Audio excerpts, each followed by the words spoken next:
Hello viewers, আজ আমি পার্শ্ব একাদশীর মহাপ্রসাদ তৈরি করছি ভগবানের জন্য।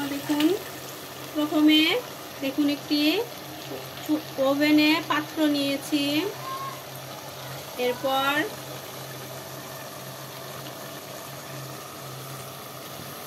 এরপর তেল দিয়েছি, তারপর বাদাম ফ্রাই করে আলাদা করে রেখেছি।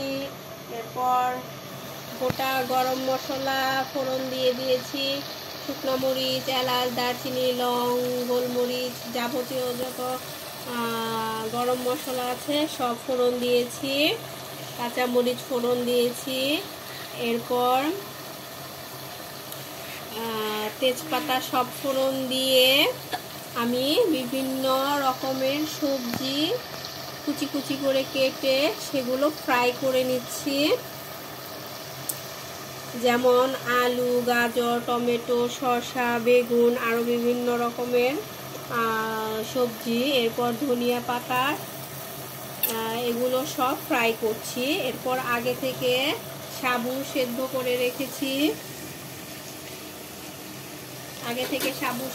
রেখেছি, সবজিগুলো ফ্রাই করা হয়ে আসলে সাবু দিয়ে এরপর সুন্দর করে সাবু সবজি পোলাও। এরপর সবজির মধ্যে একটু হলুদ দিয়ে দিচ্ছি,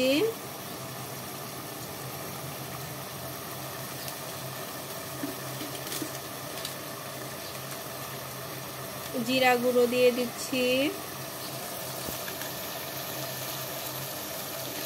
লবণ দিয়ে দিয়েছি আগেই।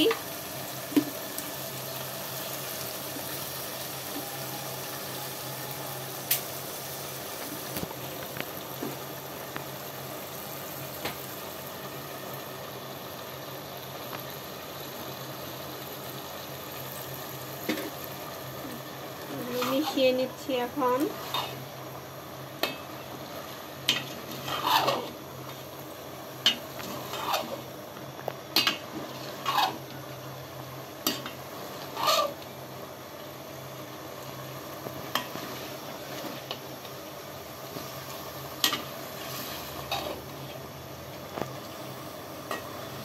এটা অন্যান্য দিন খিচুড়ির মতো করে করি, সবজি সাবুর খিচুড়ি। আজকে ফ্রাই করছি, পোলাওয়ের মতো হবে, সবজি পোলাও যেটা বলে, সাবুর সবজি পোলাও।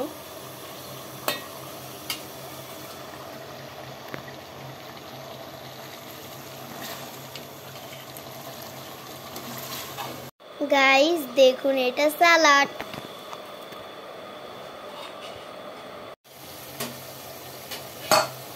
হ্যালো গাইস, আমার সবজি হয়ে গেছে ফ্রাই করা।